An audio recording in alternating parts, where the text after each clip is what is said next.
मुंबई में एनसीपी अजीत पवार गुट के नेता और महाराष्ट्र सरकार के पूर्व मंत्री बाबा सिद्दीकी की गोली मारकर हत्या कर दी गई है। ये बड़ी खबर है। शनिवार यानी कि देर रात मुंबई के बांद्रा ईस्ट में इन पर गोलियों की बौछार की गई। 3 राउंड गोलियां मारी गई हैं। बाबा सिद्दीकी को इस मामले में कार्रवाई करते हुए पुलिस ने 2 लोगों को गिरफ्तार भी कर लिया है, जबकि एक आरोपी फरार है। इस गोलीबारी के बाद महाराष्ट्र के मुख्यमंत्री एकनाथ शिंदे ने कहा है कि सभी आरोपियों के खिलाफ कड़ी कार्रवाई की जाएगी।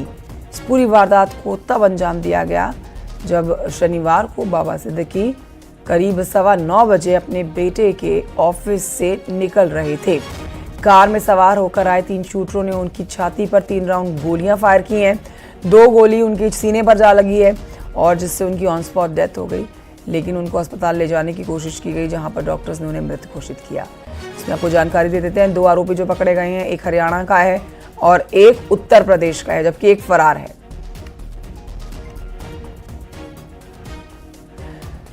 तो बाबा सिद्दीकी की हत्या के बाद सियासी हलकों में भी इस समय खलबली मची हुई है। चौतरफा निंदा की जा रही है इस हत्याकांड की। असदुद्दीन ओवैसी ने मुंबई में या महाराष्ट्र में सुरक्षा व्यवस्था को लेकर सवाल खड़े किए हैं, लेकिन जो तस्वीरें आप देख रहे हैं, ये वही आरोपी हैं जिन्होंने हत्या के मकसद से ही गोलियों की बौछार की थी, क्योंकि बहुत ही नजदीक से बाबा सिद्दीकी के सीने के ऊपर गोलियां मारी गई हैं। 3 राउंड गोली लगी, जिनमें 2 राउंड गोली उनके सीने में ही लगी है, जबकि 1 राउंड गोली हवा में चली है। लेकिन ऑन स्पॉट बाबा सिद्दीकी की मौत हो गई है। पूरे मुंबई में इस समय हलचल मच रखी है। एक्स मिनिस्टर बाबा सिद्दीकी, इन पर जानलेवा हमला हुआ था। दुर्भाग्य से उनमें उनकी मृत्यु हुई है, ऐसी खबर है। और ये बहुत ही दुर्भाग्यपूर्ण घटना है, दुखद घटना है। और इसमें 2 आरोपी अरेस्ट है, ऐसा पुलिस कमिश्नर भंसालकर जी ने मुझे कहा है, और एक आरोपी फरार है। ये दोनों, एक हरियाणा और उत्तर प्रदेश का है। तीसरा आरोपी की जो फरार है, उसको पकड़ने के लिए पूरी पुलिस की टीम, क्राइम ब्रांच काम कर रही है और उसको जल्दी पकड़ा जाएगा और ये तीनों के ऊपर कड़ी कार्रवाई हो जाएगी। एनसीपी के वरिष्ठ नेता बाबा सिद्दीकी, इनको लीलावती हॉस्पिटल में लाया गया था। फायरिंग होने के बाद तुरंत उनको यहाँ पे लाया गया और अभी हम देख रहे हैं कि लीलावती हॉस्पिटल में कई सारे उनके जो चाहने वाले हैं वो आ चुके हैं। 3 राउंड जो है वो निर्मल नगर इलाके में फायरिंग हुआ था, ऐसा सामने आ रहा था। इस पूरी घटना को लेके पुलिस प्रशासन को सीएम ने ये आदेश दिए हैं कि तुरंत आप कार्रवाई करें, सख्त से सख्त कार्रवाई इस मामले में होनी चाहिए। लेकिन यहाँ पे कई सारे लोग आए हैं अंदर। अगर अस्पताल में अगर हम देखें तो देवेंद्र फडणवीस जो गृह मंत्री है वो आए हुए हैं, उन्हीं के साथ आशीष शेलार जो बांद्रा के सांसद है वो भी यहाँ पे आए हुए हैं। लगभग इस पूरी घटना के बाद कांग्रेस के नसीम खान भी यहाँ पे आए और उन्होंने एक बात यहाँ पे स्पष्ट रूप में कही कि कहीं तो जो गवर्नमेंट है वो सुरक्षा देने में नाकामयाब रही। उनको धमकियां भी कुछ दिनों पहले आई थी, लेकिन उस बारे में भी पूरी सीरियसली उसके ऊपर एक्शन नहीं लिया गया। और इसी बीच में अगर हम देखें तो आज जब ये फायरिंग हुई, उसके बाद तुरंत लीलावती हॉस्पिटल में लाने के बाद भी ये उनकी जो जर्नी रही वो अनसक्सेसफुल रही। उनका मौत इस घटना के बाद हुई है और इस फायरिंग के कारण लगभग आने वाले इलेक्शन में भी उसके बहुत बड़ा इम्पैक्ट हमें आने वाले समय में दिखाई दे सकता है।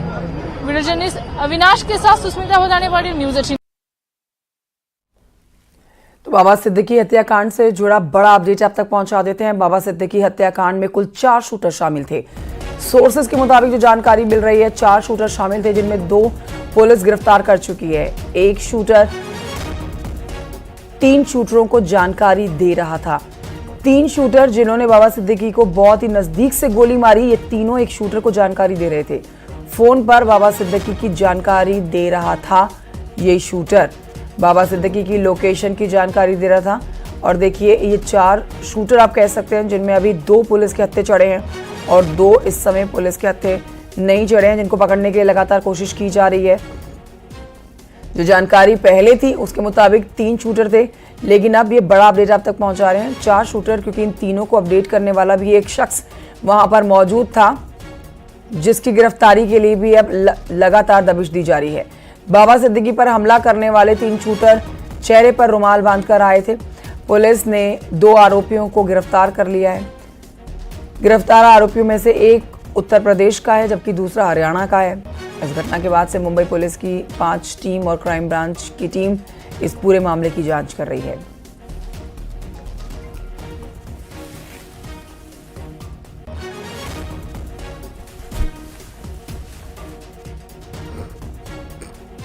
बाबा सिद्दीकी जो कि कभी कांग्रेस के कद्दावर नेता हुआ करते थे, अभी कुछ समय पहले इन्होंने एनसीपी ज्वाइन की है। अब ऐसे में देखिए इनकी मौत लगातार सवाल खड़े कर रही है। यहाँ पर विरोधियों के निशाने पर महाराष्ट्र की सरकार आ रखी है सुरक्षा व्यवस्था को लेकर। ये आपके सामने इस समय 4 तस्वीरें हम दिखा रहे हैं। बाबा सिद्दीकी को जिस जगह पर गोली लगी है वो जगह आप देख सकते हैं। 3 से 4 राउंड बताई जा रही है फायरिंग उनके ऊपर ही की गई है। 2 आरोपी गिरफ्तार हो चुके हैं। जांच टीमें बनाई गई हैं जो इस पूरे मामले की जांच पड़ताल में जुट चुकी हैं। ये 3 संदिग्ध आरोपी भी आप देख सकते हैं इन तस्वीरों में, जिनमें से 2 पुलिस के हत्थे चढ़ चुके हैं।